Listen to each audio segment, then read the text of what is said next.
queridos estudantes, estamos ao vivo e a cores para a aula última desta sexta-feira, dia 4 de novembro, novembro iluminado.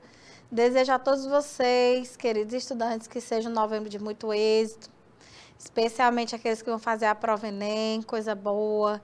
Queria dizer que hoje está chovendo, inacreditável, estamos aqui em Teresina com os 24, 25 graus, olha que belezura. Chuva, meu povo, em pleno BR-Obró, olha aí. Massa, né? E hoje nós vamos falar, gente, de um assunto bem interessante e que com certeza já foi por diversas vezes cobrado na prova Enem. Como é que atuam os verbos, gente, em textos publicitários, anúncios publicitários também, resenhas. Como é que funcionam os verbos em prol do gênero anúncio publicitário e do gênero resenha. Interessante isso, né? Porque a gente observa que os verbos que há tempos foram estudados só do ponto de vista da conjugação, das flexões, sem compreender direito como é que essa classe de palavra importantíssima funcionava dentro dos textos, diga-se de passagem, né? Agora a gente tem um estudo mais considerando o contexto, considerando mesmo o discurso e como esses verbos vão agir em prol daquilo que a gente entende como propósito sociocomunicativo dos anúncios publicitários e das resenhas. As resenhas que são textos opinativos, resumos opinativos, né? De caráter argumentativo, portanto. Vamos lá, nenéns.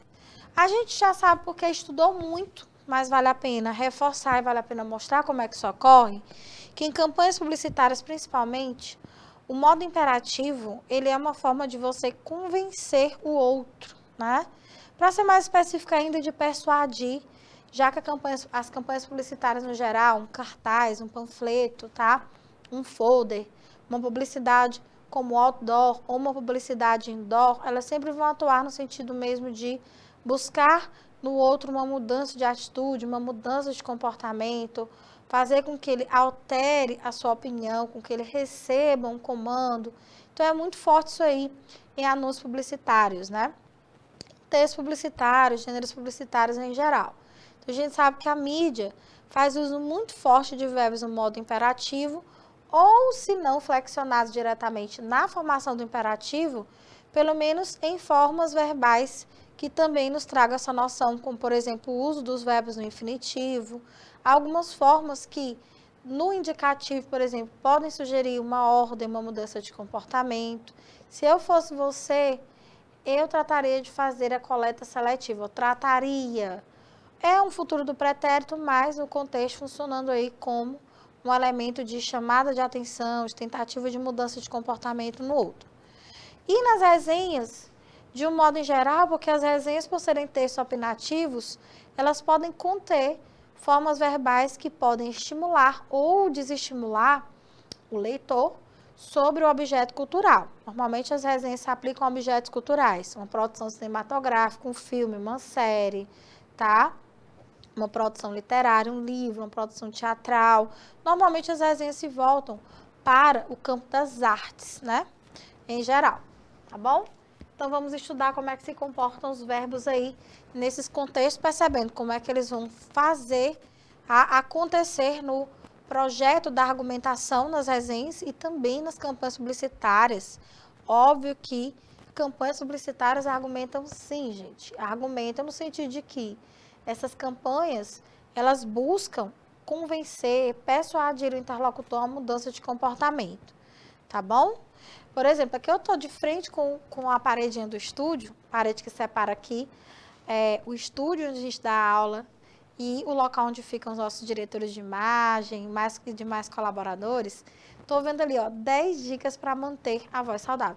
Interessante, a gente está vendo ali um cartaz, né, do governo, do estado, canal Educação, que vai mostrar para a gente como cuidar da nossa voz. Nós que somos profissionais também trabalhamos com voz. Então, uma série de dicas. Eu estou um pouco cega, mas, por exemplo, eu estou vendo aqui, ó, evitar o cigarro. Eu estou vendo ali o uso do emprego do infinitivo, tá? Para induzir nós que trabalhamos com voz, profissionais da educação, outros profissionais, por exemplo, dos campos artísticos, também a cuidar da sua voz. Uma delas é Não falar muito alto, não forçar, é difícil. Não falar demais, hein? Ou então, se for um cantor, um professor que precisa falar, que trabalha com a voz, trabalhar, né? Para fortalecer as pregas vocais, os músculos importantes para isso. Então, ó, verbos, vamos estudar imperativo hoje, vamos estudar outras formas que sirvam a esse propósito da argumentação em resenhas e em gêneros publicitários em geral. Então, um esquentinho aí para você ter uma ideia. Trouxemos aí um cartaz que diz, não jogue o lixo no chão. É falta de educação. O chão agradece. E aí você tem um desenho, uma personificação do chão, né? Como um serzinho que está lá dizendo, não joga lixo em mim não, por favor. Eu sou o chão, mas eu tenho que ficar limpinho. Né? Então, você vê o chão de uma maneira mais lúdica, de uma maneira engraçada, mas você está vindo lá o imperativo, ó. Não jogue lixo no chão. Isso é falta de educação. Quem agradece? Olha aí, ó, o chão. Engraçada essa forma de publicidade. Eu achei interessante. E aqui, a gente já marca, né, o principal verbo, vamos dizer assim. Jogue, que está aqui seguido do advérbio de negação nessa campanha publicitária, né, indicando o quê? Indicando uma forma de imperativo negativo, ou seja, incitando você a não fazer determinada ação, né? Ó, imperativo negativo. Nesse cartaz, que visa educar as pessoas com relação ao descarte adequado do lixo. Se existem latas de lixo, preferência que se faça a coleta seletiva, plásticos no local do plástico, vidro no local do vidro, né? Lixo doméstico, lixo perecível no lugar do lixo perecível, papel no papel, enfim. Você tem aí uma campanha que visa fazer com que as pessoas que têm atitudes não muito positivas, como essa de jogar lixo no chão, parem de fazer isso. Daí o imperativo negativo, né? Então, isso explica o porquê da presença desse tipo de verbo dentro de um gênero publicitário, como nessa campanha, nesse cartaz. Por isso que o imperativo é muito, para não dizer outra coisa, é a forma mais empregada, né? Mas repito e insisto, não vá também achando que só imperativo é que vai trazer essa noção, esse sentido de ordem, não. Não é só imperativo, mas, via de regra, é o modo imperativo que faz isso, por isso que é muito importante a gente conhecer como é que o imperativo é formado. Então, vamos lá na nossa questão do esquenta, queima. Segundo a explicação que lemos e o cartaz que observamos, os textos desse gênero servem para divertir a pessoa que lê, para informar ou instruir pessoas, para enfeitar as paredes, para ilustrar textos de livros e revistas. Ah, gente, não, claro que não. Estamos falando aqui, ó, de um cartaz. E um cartaz normalmente visa a conscientização, visa a informação. Esse, como é que a gente sabe que visa a conscientização? Porque ele empregou um imperativo negativo, ó, querendo que as pessoas sejam educadas. Tá aqui, ó. É falta de educação jogar lixo no chão. O chão agradece. Então, evidentemente que é para instruir, além de informar. Você não deve jogar lixo no chão, tá? Instrui, não faça isso. Se você fizer, você é um mal educado. Tá entendendo? Olha aí que bacana. Então, evidentemente que o imperativo serve ao propósito de informar e instruir, porque não pode ser as duas coisas, as pessoas, mas principalmente o imperativo instrui, tá? O que é que a gente chama de mudança de comportamento? Quando a gente consegue fazer com que o outro, né, atenda a um comando. Então, um convite, um chamado, um apelo, uma ordem, uma ordem via ameaça, uma ordem via conscientização, tudo isso é função do imperativo. Então, óbvio que dentro dessas campanhas publicitárias, anúncios, a gente tem o chamado cartaz. O cartaz educativo que serve a esse propósito, como o próprio nome já diz, de educar o outro. Então, você vai ver que esse cartaz, ele entra no rol do que a gente chama de campanhas sociais ou campanhas institucionais. Campanhas que visam ao bem-estar da sociedade em geral. Uma campanha que visa uma conscientização é uma campanha social institucional sobre comportamentos sociais, ética, cidadania, valorização do meio ambiente, sustentabilidade. Então, os cartazes e as campanhas no geral, nesse sentido, vão trazer o modo imperativo por isso, tá? Então, o cartaz educativo, o nome já diz, é para educar mesmo a população, fazer com que a população tenha noções de civilidade, seja comportada, entenda que viver socialmente é respeitar o direito do outro, tá? É também cobrar seus direitos. Então, não tenha vergonha. Usar máscara é um ato de amor ao próximo. Use você também. Uma campanha aí do governo municipal de Morro da Fumaça. Olha só, não tenha vergonha. Imperativo negativo de novo, né? Ó, tenha. O sujeito que não aparece aqui, gente, escrito, mas está implícito, ó. É você, você, não tenha vergonha. A gente tem aqui, normalmente, com esses verbos empregados no imperativo, ó, um sujeito que a gente chama de implícito ou oculto, tá? Vou chamar de implícito.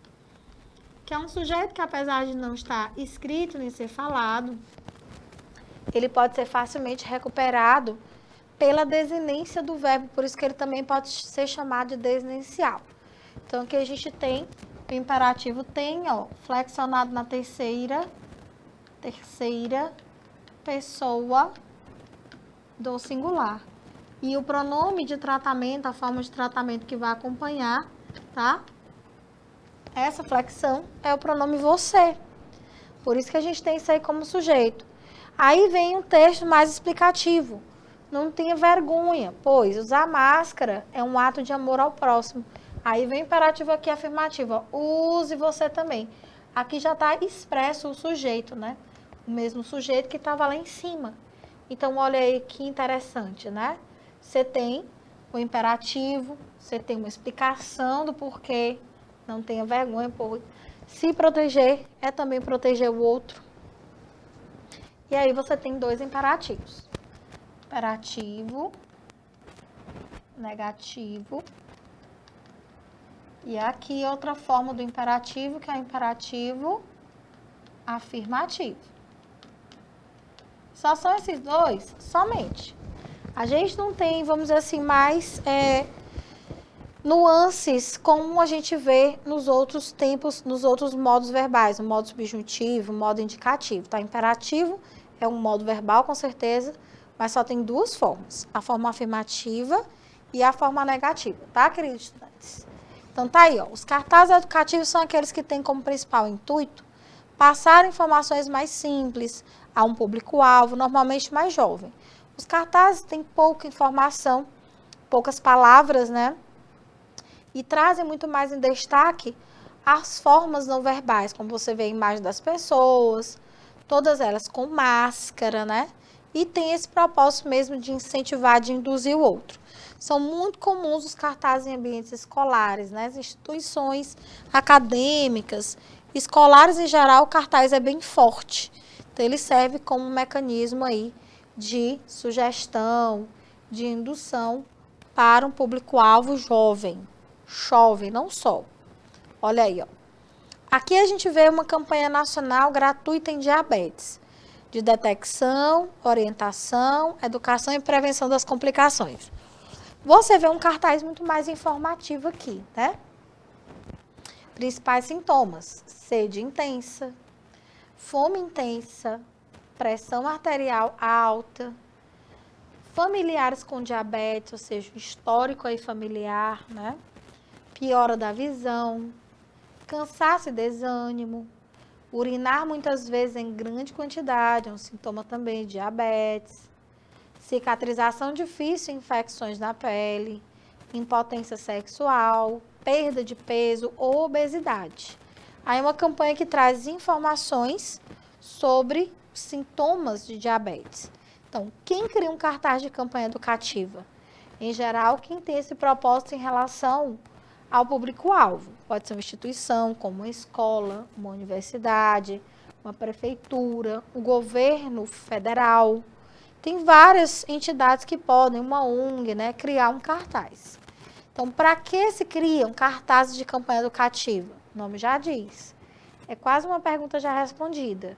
Para educar, conscientizar, informar, Especificamente, cartaz educativo visa realmente, tá, a informação do público. O que é preciso saber para criar cartaz de campanha educativa? Você está vendo que o cartaz é um texto multimodal, que ele não só é feito de texto verbal, seja da palavra escrita, como também de texto não verbal, mas a gente vê que dentro do verbal e do não verbal existem variações. Então, é isso que torna o texto não somente misto, mas multimodal. Por exemplo, você está vendo que aqui tudo é texto escrito, né? Campanha nacional, tanto é que você está lendo. Campanha nacional, gratuita, em diabetes, detecção, orientação, educação, beleza. Perceba que as letras aparecem em diferentes tamanhos, em diferentes espessuras, em diferentes cores, tá? Você vê que aqui a caixa alta, ó, ou seja, o tamanho é muito maior. Aqui, ó, World Health Organization. Aqui você já tem um texto em inglês, com letra cursiva. Então, essa variação de linguagem verbal, caixa alta, letra cursiva, caixa alta do tamanho X, caixa alta do tamanho Y, cursiva de uma cor, caixa alta de outra. Enfim, isso é variação de linguagem verbal. Assim também como a gente vê textos não verbais, a imagem das pessoas, as ilustrações, às vezes ícones, índices ou símbolos, né, que é a linguagem não verbal, como ela é classificada. Então, você vê aqui um mapa, ó, indicativo de um índice, né, representativo daquilo que é para significar, ou seja, a FENAD, que é uma instituição aí brasileira, tá? E a Associação Nacional de Atenção ao Diabetes, a ANAD, né? Sua saúde é a nossa meta. Enfim, é um texto multimodal. Então, no frigir dos ovos, ao indicar dentro desse cartaz os sintomas da diabetes, não só informa a população, mas também, de alguma forma implícita, ela dá um comando. Ou seja, se você conhecer os sintomas da diabetes, você pode se prevenir contra ela. Ou seja, você vai procurar um médico, você vai procurar fazer atividades físicas, você vai procurar se cuidar, procurar fazer seus exames, enfim. Então, quem examina um cartaz de campanha educativa? Depende, né? Tem cartazes de campanhas que são jogados aí ao público geral. Por exemplo, uma campanha de vacinação, como aconteceu no período pandêmico. Então, os cartazes eram gerais, muitas vezes, para o público em geral, crianças, jovens, adolescentes serem vacinados.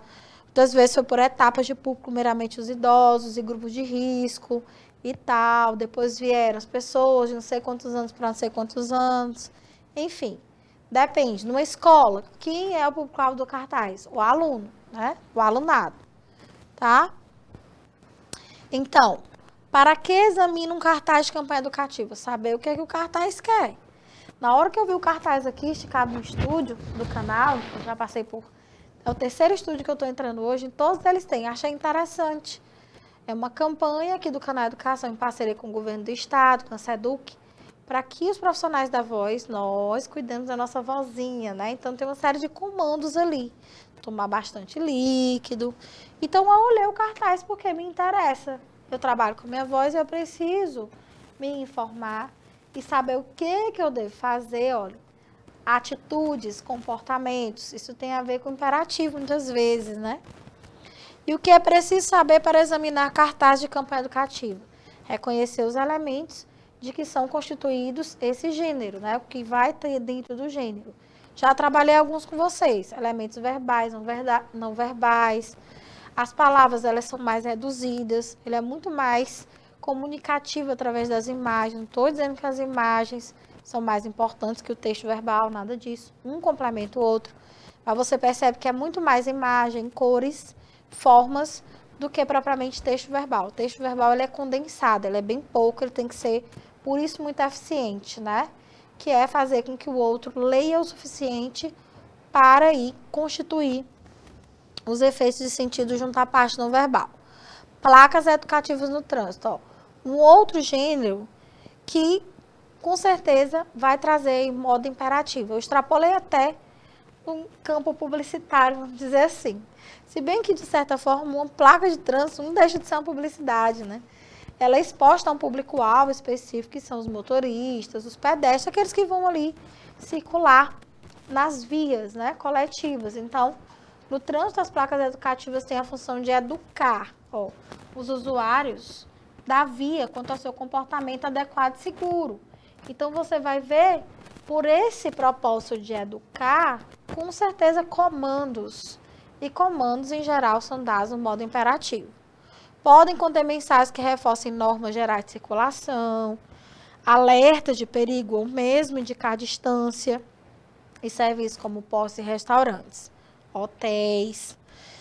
Elas mantêm as mesmas características do gênero, como o uso do verbo no imperativo e a linguagem curta, simples e objetiva, né? Normalmente, é comum que essas placas também venham atreladas a um texto não verbal. A gente sabe disso. Então, obedeça à sinalização, use o cinto, pare fora da pista, verifique os freios, ultrapasse somente pela esquerda, luz baixa ao cruzar veículos, só ultrapasse com segurança, não ultrapasse com faixa contínua. Então, em todos esses exemplos aqui, de placas de trânsito, placas educativas, você percebe imperativos, ou negativos ou afirmativos, né? Marcar aqui, deixar aí marcado para vocês com marca-texto exatamente esses verbos, ó. Obedeça, use, pare, verifique, ultrapasse, luz baixa. Em outras palavras, baixe a luz ao cruzar veículos, só ultrapasse de novo, ó, somente ultrapasse. E aqui, não ultrapasse com faixa contínua, proibido. Você vai pegar uma multa. E não é só por isso, é porque você vai colocar a sua vida em risco, a vida do outro, né? Ó, vamos responder aqui uma linguagenzinha em que a gente vai cruzar um texto não verbal com um verbal. Cruzando a linguagem verbal com a não verbal, infere-se que o que lemos na placa de trânsito não se aplica à imagem porque motociclista trafegue somente com o farol aceso. Olha o que acontece. Esse motociclista está claramente desobedecendo a uma norma de trânsito.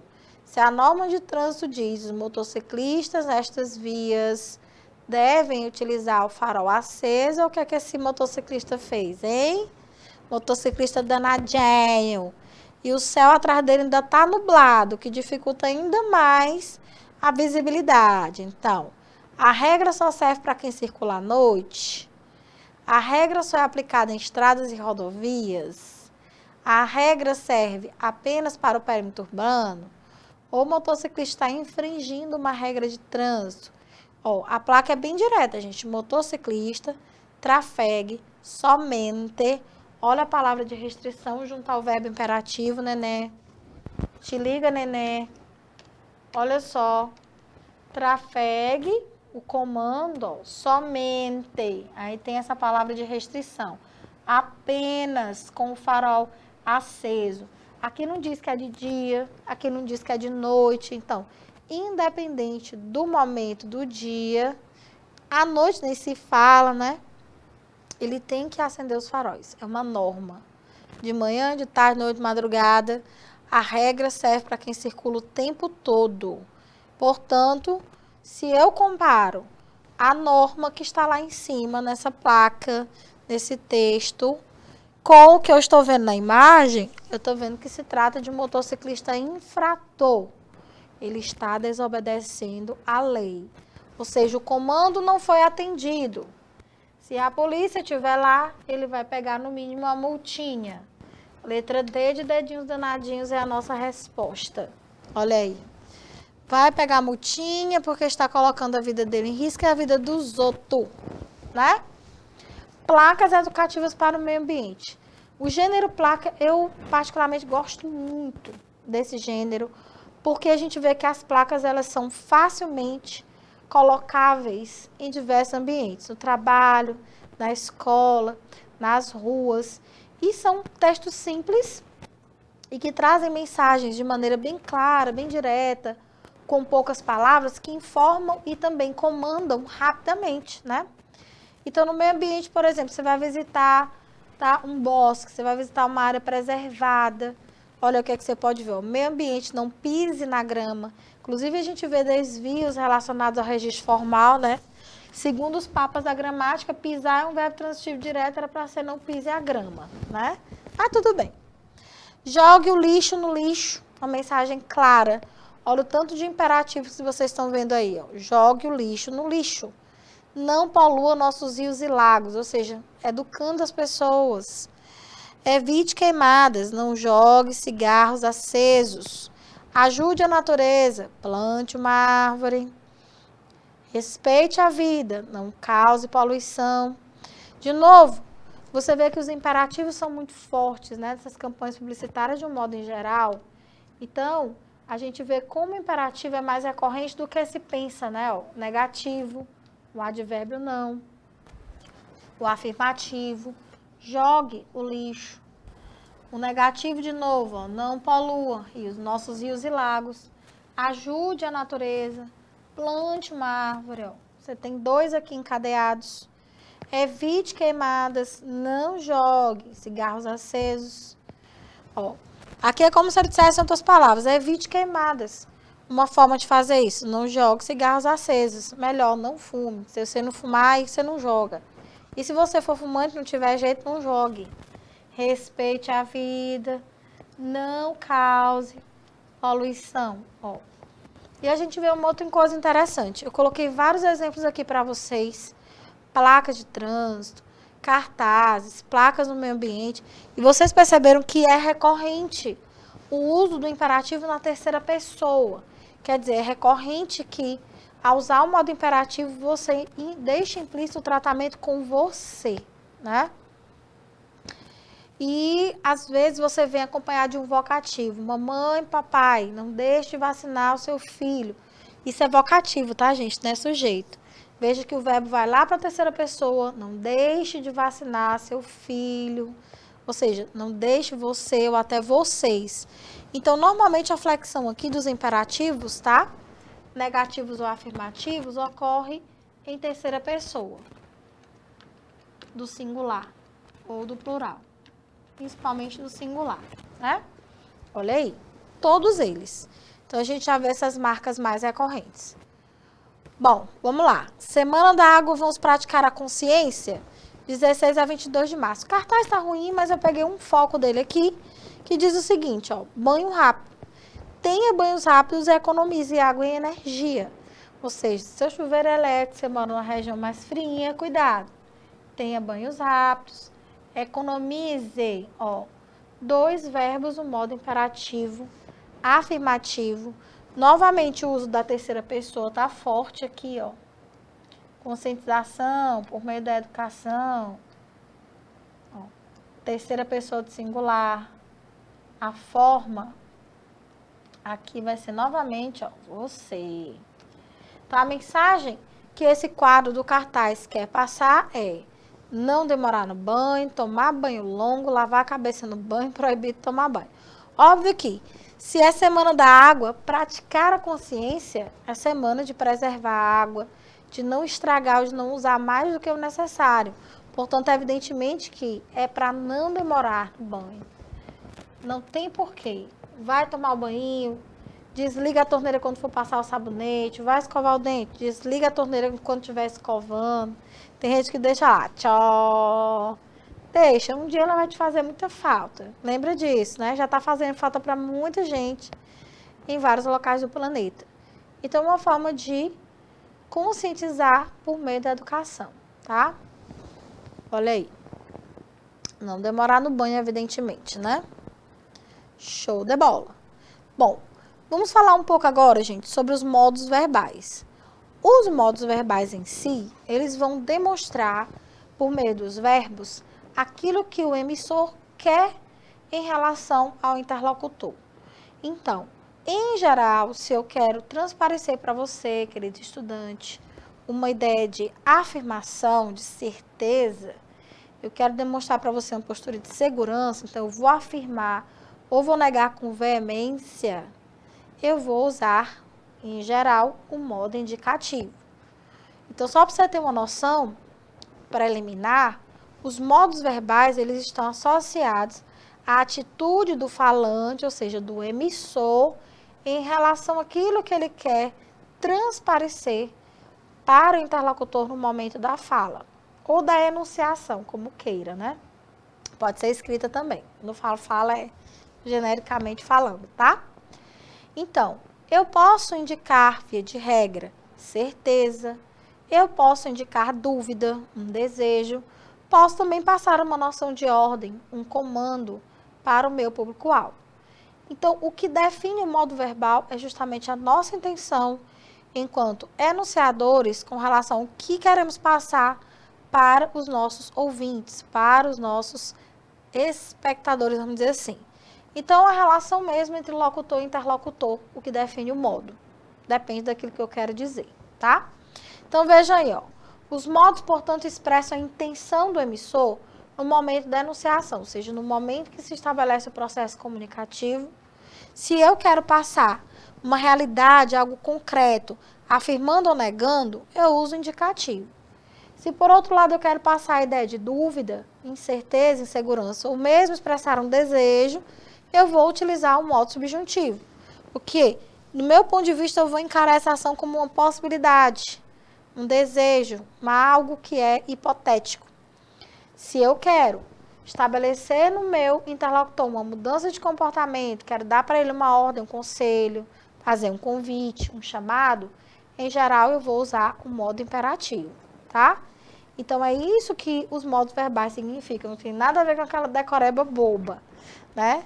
Claro que era a conjuntura da época, né? Ninguém ainda tinha essa noção da importância da aplicabilidade desses conceitos dentro do processo comunicativo em si. A gente só decorava. Agora você entende, tia, agora eu entendo por quê que nos gêneros publicitários em geral, num cartaz, num panfleto, num folheto, num anúncio publicitário, num outdoor, eu consigo ver muitos imperativos, né? Exatamente, querido estudante. É isso. Aplique no gênero, aplique na comunicação, que fica muito mais gostoso, muito mais interessante você estudar a língua. Vice? Então, como a nossa aula vai se voltar hoje para o modo imperativo, eu fiz essa recapitulação para que a gente entenda o que é o modo verbal, evidentemente, e que a gente foque nossas atenções aqui, no imperativo, né? Que é sobre o que a gente está falando hoje, nos gêneros anúncio publicitário em geral e resenha. Olha aí, ó. Óbvio que eu trouxe outros gêneros para vocês avistarem o modo imperativo, ó. Um cartaz de divulgação de filme, tá? Ó, prenda-me se for capaz. No título do filme a gente vê já o imperativo aqui empregado no filme de Steven Spielberg. Na tirinha que eu amo, Níquel Náusea, de Fernando Gonzalez, uma série de imperativos aí com motivo de criar graça, né? As pulguinhas assistindo a televisão e ouvindo alguma voz que sai de lá dizendo: abaixa, enrola, puxa, tosse, vira, remexe, agora pula, Aí o ratinho diz: as pulgas adoram essa parte da aeróbica. Olha, quem era para estar fazendo aeróbica era ele, né? Tá morrendo de preguiça e as pulguinhas fazendo a festa lá. Então, a gente vê uma série de comandos também nessa tirinha que tem o propósito de fazer a graça aí, né? E num post de internet a gente vê: curta sua mãe e compartilhe seu estilo. Então, você tem aqui, ó, muito comumente nesses posts, principalmente quando são posts publicitários, verbos no modo imperativo. Então, você vê que o imperativo, ele não é um modo verbal restrito só ao gênero publicidade, ao gênero resenha crítica, tá? Vai aparecer em outros. Pode aparecer numa charge, numa tirinha, como você está vendo aí, num post de internet. Claro que é um post publicitário, né? Mas é um post. Então, assim, sempre que eu quiser dar um comando, um horóscopo, por exemplo, uma receita culinária, principalmente na parte em que você vai mobilizar, né, os ingredientes para poder obter o resultado, obter o prato, você vê lá que tem uma série de comandos. Então, onde eu tenho um comando em geral, eu vou ter imperativo. Olha, toma que o bebê é seu. Publicidade dessa instituição bancária, toma. E aí vem um bebezinho, né? A gente sabe que A ideia aí é interessante. Você vê um bebê no braço de alguém, sorrindo, bebezinho frágil, como quem diz assim, olha, assim como se cuida de um bebê, como se tem todo o cuidado, carinho, nossa instituição bancária terá todo o cuidado com você, nosso cliente, como se você fosse um bebê. Venha para cá, venha. Aí que tá, né? Os imperativos. Veja. Essa daí numa campanha institucional muito interessante, gente. Tá escrito em inglês, mas olha aí, ó. Stop the violence, don't drink and drive. Então, para a violência, dê um break na violência, não beba e dirija. Você vê aí, tá? Alguém dando um murro na cara de outro alguém, mas você observa que né? A mão que soqueia representa um carro, o rosto soqueado representa o outro, ó. Imagina como isso dói, fere e pode, dependendo da situação, matar. Ó. Acabe com violência.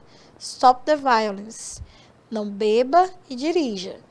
Então, temos comandos aí nessa campanha que visa a conscientização sobre a violência no trânsito, evidentemente, né? Eu até estenderia a mais imperativos, ó. Então, assim, no imperativo, o locutor pretende fazer com que o outro mude um comportamento, tenha uma mudança de atitude. Então, vamos dizer que são verbos, é um modo verbal e seus desdobramentos atitudinal, porque ele prevê uma mudança de comportamento. Então, com o imperativo, eu posso ordenar, eu posso aconselhar, eu posso dar uma dica, eu posso fazer uma súplica, uma sugestão, eu posso pedir, posso comandar, convidar, tanta coisa, né? Ele é formado a partir do presente indicativo e não é subdividido em tempos. Como eu disse para você, diferente da configuração dos outros modos, como indicativo e subjuntivo, que tem seus respectivos tempos verbais, o modo imperativo ele não tem tempos, ele tem formas, tá? Eu posso dizer para vocês que o tempo que dá origem às duas formas de imperativo, tanto afirmativo quanto negativo, é o presente do indicativo. Por isso é muito importante que, para entender a formação do modo imperativo, você tenha esse conhecimento básico, que um dos tempos primitivos é o presente indicativo. Inclusive, o presente indicativo, ele vai formar as duas formas de imperativo, afirmativo e negativo, e o presente do subjuntivo. Você tem uma ideia. Vou mostrar bem que é uma coisinha bem simplesinha para você. Eu vou conjugar aqui o verbo irregular fazer no presente do indicativo, tá? Me acompanhe, queridos estudantes. Ó, vamos colocar aqui, presente do indicativo, o verbo fazer. Faço, fazes, faz. Só até aqui, a terceira do singular já é suficiente. O resto eu vou fazer na oralidade. Vós, nós fazemos, vós fazeis, eles fazem. Essa primeira pessoa do singular aqui, ó, que naturalmente se acompanha do pronome eu, ela tem uma forma irregular, porque repare, ó, no radical você tem faz, mas o verbo é fazer, né? Baguncei aqui, peraí. Ó, o verbo é fazer e você tem aqui no radical faz. Então, se o radical do verbo original no infinitivo é faz, ó, e aqui na primeira pessoa do presente indicativo eu tenho faz, isso aqui é importante por quê? Porque é justamente o radical da primeira pessoa do presente indicativo que vai dar origem ao radical completo do modo subjuntivo. Vamos lá. Mostrando o que eu disse. Vamos aqui ao presente do subjuntivo, que é o modo das possibilidades, das probabilidades. Eu vou colocar assim, ó. Que eu faça, que tu faças, que ele faça. Primeira, segunda, terceira do singular. Vamos lá, primeira, segunda, terceira do plural. Que nós façamos. Que vós façais. que eles façam. Pronto. Agora, o que foi que eu te disse? Vou repetir. Lembra que eu falei que o presente indicativo, a primeira pessoa do singular, o radical, vai dar origem a toda a formação do radical do subjuntivo? Pois tá bem aqui, ó. Faz. Pode olhar, da primeira do singular à terceira do plural. Ou seja, você precisa, evidentemente, aprender a conjugar esses dois tempos, presente indicativo, tempo primitivo, o derivado, presente subjuntivo, para poder entender como é que ocorre a formação do modo imperativo. Então, simples assim, queridos estudantes. Vou até botar outra cor, que esse amarelinho não ficou paia. Bora botar um roxinho. Um roxinho uva. Olha aí, nenéns. Tá vendo? Ah, professora. É por isso que quando eu digo assim, apostar, aliás, vamos pegar um outro verbo que seja regular.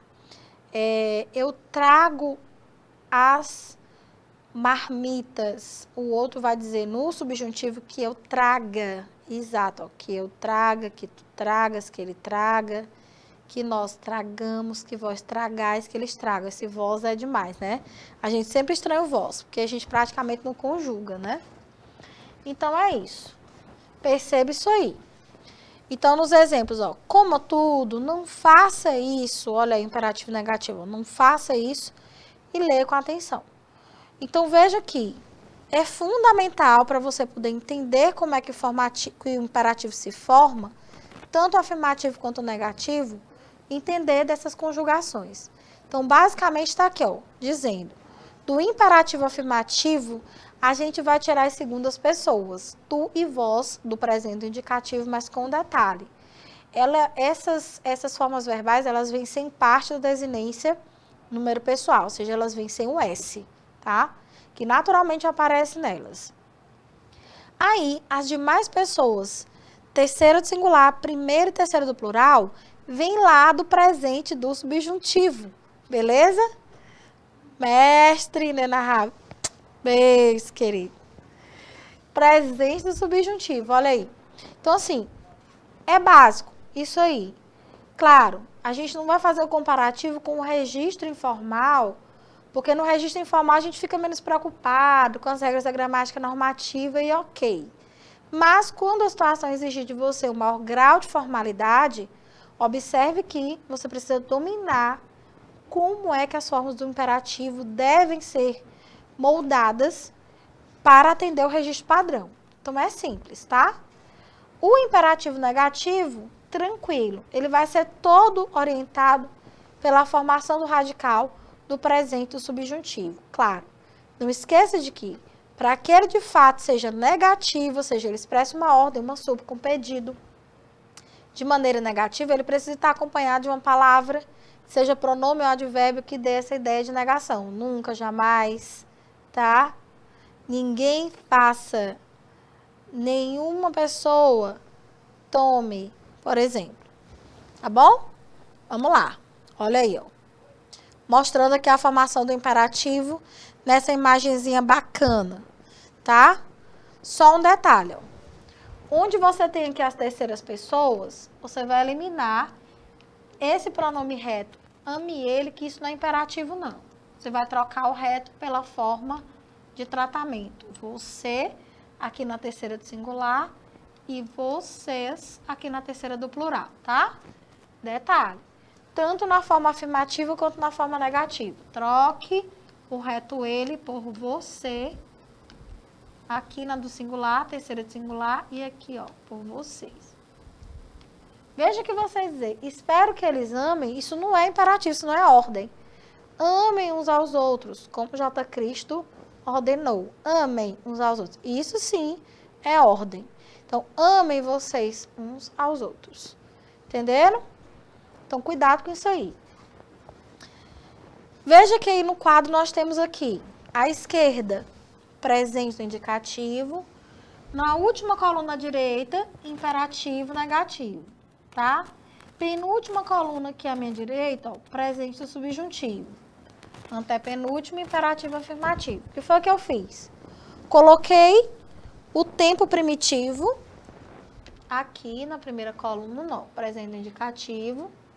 Vou usar branquinho. É o tempo que vai dar origem a tudo isso, ó. Tempo primitivo. Pronto. Todo o resto vai ser por aqui orientado. Então, basicamente, você vai pegar, vou marcar agora com verdinho. Segunda pessoa do singular, presta atenção. E segunda do plural, olha as setas, ó, vou reforçar aqui. Do presente do indicativo, sem o S. Ou seja, se aqui eu tenho na segunda do singular, tu amas, e aqui eu tenho na segunda do plural, vós amais, eu tiro esse S. Quando eu for formar as respectivas pessoas, segunda do singular e segunda do plural, no imperativo afirmativo. Então, eu vou ter, ó, ama tu e amai-vos. Lembra do que disse J. Cristo, segundo as Sagradas Escrituras. Amai-vos uns aos outros como eu vos amei. Isso é modo imperativo, querido. É um dos mandamentos mais lindos. Porque sem o amor, nada fica em pé. Amai-vos uns aos outros como eu vos amei. Veja, aceite que você vai bem. Aí, terceira do singular, querido estudante. Primeira do plural e terceira do plural é só, fofinho, Ctrl+C, Ctrl+V do modo imperativo. Ame você, amemos nós, amem vocês. Pronto, está aí constituído o imperativo afirmativo. Aí você que não é bobinho nem nada, está prestando atenção, está vendo que não tem conjugação na primeira pessoa do singular. Nem para a forma afirmativa, nem para a negativa do imperativo. O que é que houve, tia Flavinha? Pense, querido estudante, raciocínio. Como é que você vai dar uma ordem para você mesmo? Uma ordem gramaticalmente funciona de um para outro, não da pessoa para ela mesma. Então, não tem conjugação na primeira pessoa do singular, do imperativo afirmativo, também não tem no negativo. É simples. A ordem parte de uma pessoa para a outra. Você não ordena você mesmo. Ordena no momento de reflexão, mas gramaticalmente não funciona. Entendeu? Olha aí. Tá aqui o presente subjuntivo, ó. Normalmente a gente usa a partícula que para flexionar, já que o modo subjuntivo, por fazer parte de prédios compostos por subordinação, tem de ser acompanhado, né, dessas formas aí de conjunção. Que eu ame, que tu ames, que ele ame, que nós amemos, que vós ameis, que eles amem. Então, vejam que o imperativo negativo, ó, olha as setas, estão todas jogadas para lá.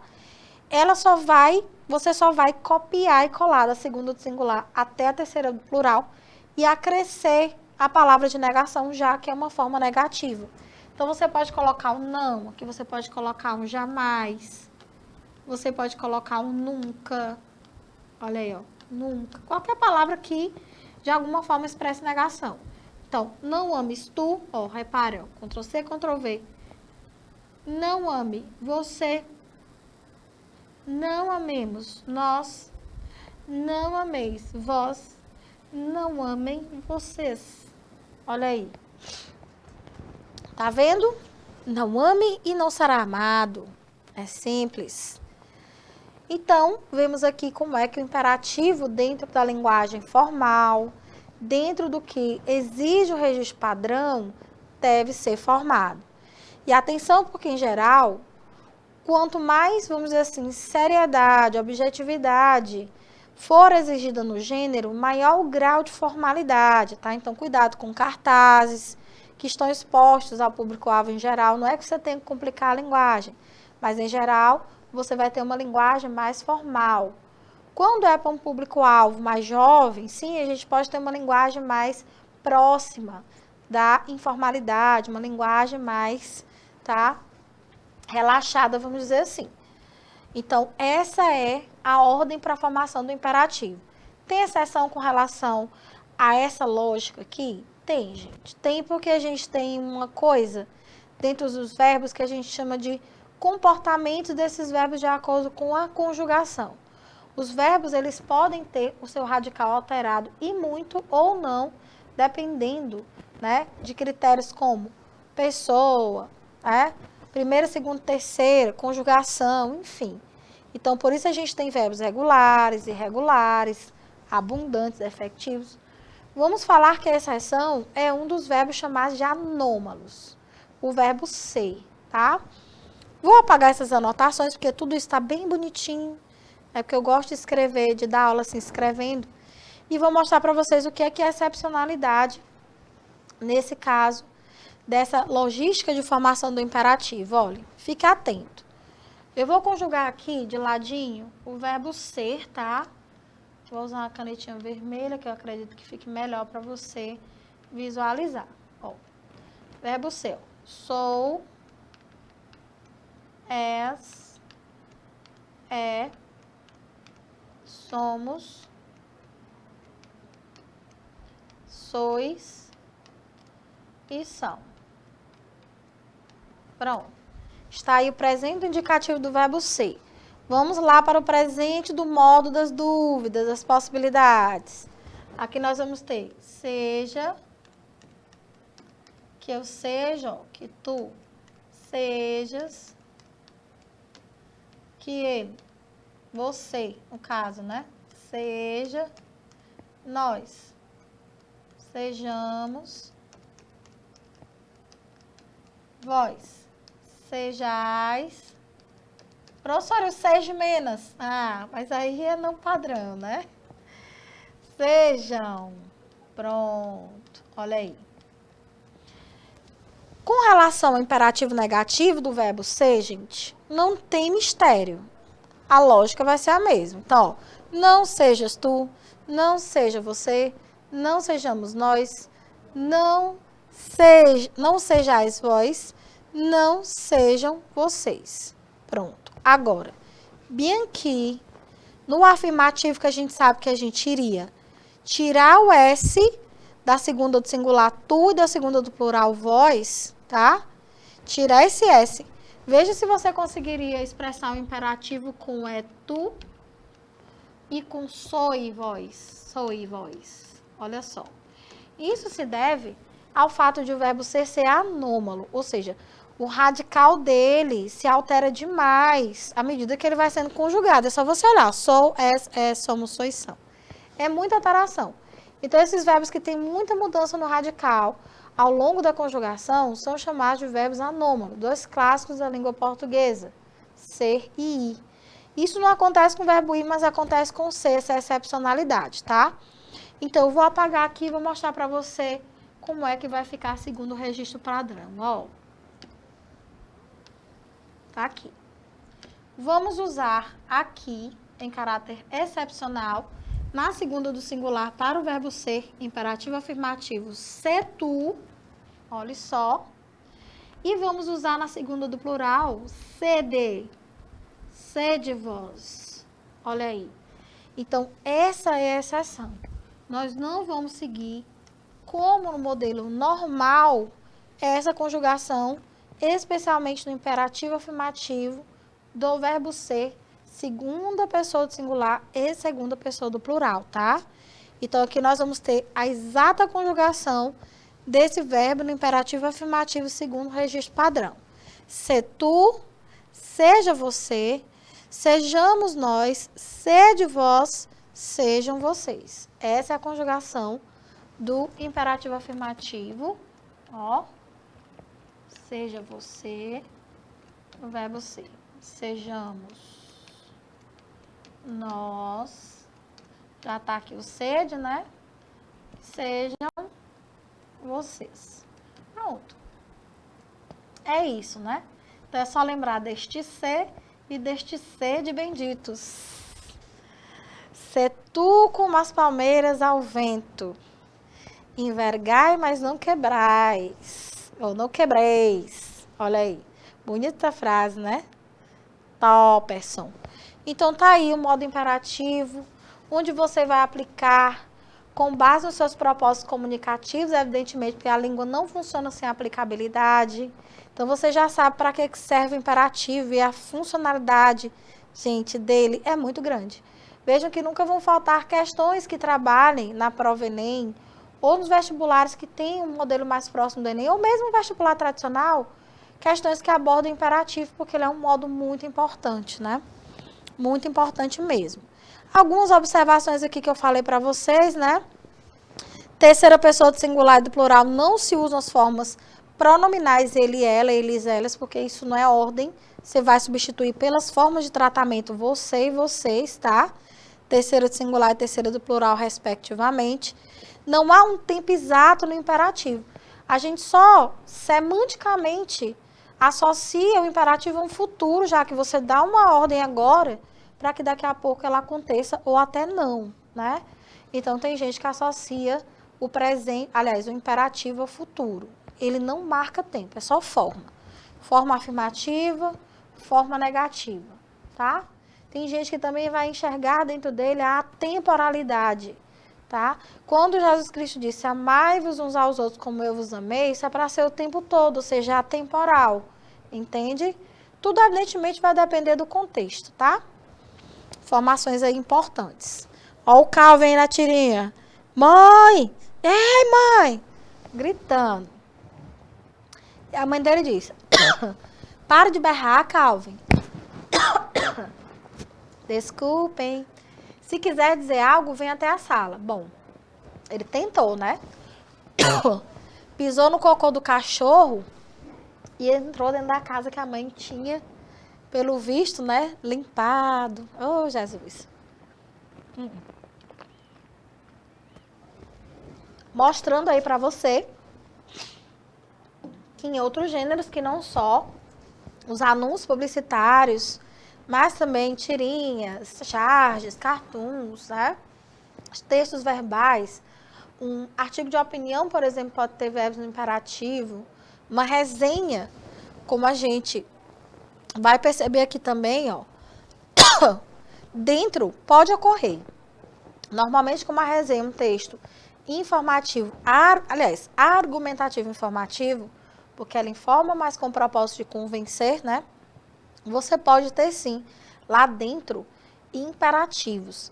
Principalmente nas partes onde a gente vai ver mais diretamente a opinião do interlocutor e uma opinião com vistas à intervenção no comportamento do outro. Se as resenhas normalmente se voltam para um objeto cultural, como eu disse a você, um espetáculo, né, teatral, um filme, uma série, uma produção literária, enfim, você vai ter a opinião do outro e normalmente indicações. É justamente nessas indicações, devido à crítica, ó, que pode ser positiva ou negativa, que você pode avistar o modo imperativo. Então, evidentemente, por ser um texto de natureza argumentativa, a resenha crítica pode sim conter imperativos. Por mais que você não veja diretamente o modo imperativo, como a gente viu aqui, ó, gramaticalmente flexionado, quando se diz, esse filme é uma boa, não deixe de ver, ou então, não atendeu às minhas expectativas, eu não recomendo. De alguma forma você tem algum tipo de comando aí por trás, né? Mas como a gente vê aqui, ó, por exemplo, até marquei aqui no finalzinho. Aqui no final diz assim, ó, quando somos introduzidos à trama, falando desse filme aqui maravilhoso, tá? Gladstone Wash Westman, é um nome difícil. Fica claro que estamos diante de um filme sobre perdas irreparáveis. E não somente sobre a brutalidade da doença, que é uma personagem, uma professora que pega Alzheimer. Que desenvolve, aliás. Como é possível ver em inúmeros filmes que abordam de forma agressiva os portadores do mal de Alzheimer? Sendo assim, não espere um filme que te faça chorar por horas a fio. Então, bem aqui você vê claramente, ó. Não espere um filme que te faça chorar por horas a fio. Então, a resenha também é um gênero que, devido a esse cunho mais crítico, pode trazer verbos no modo imperativo. Essa foi a nossa aula sobre a formação do imperativo em gêneros publicitários e resenhas. A todos uma excelente noite, um excelente fim de até a próxima. Tchau, tchau.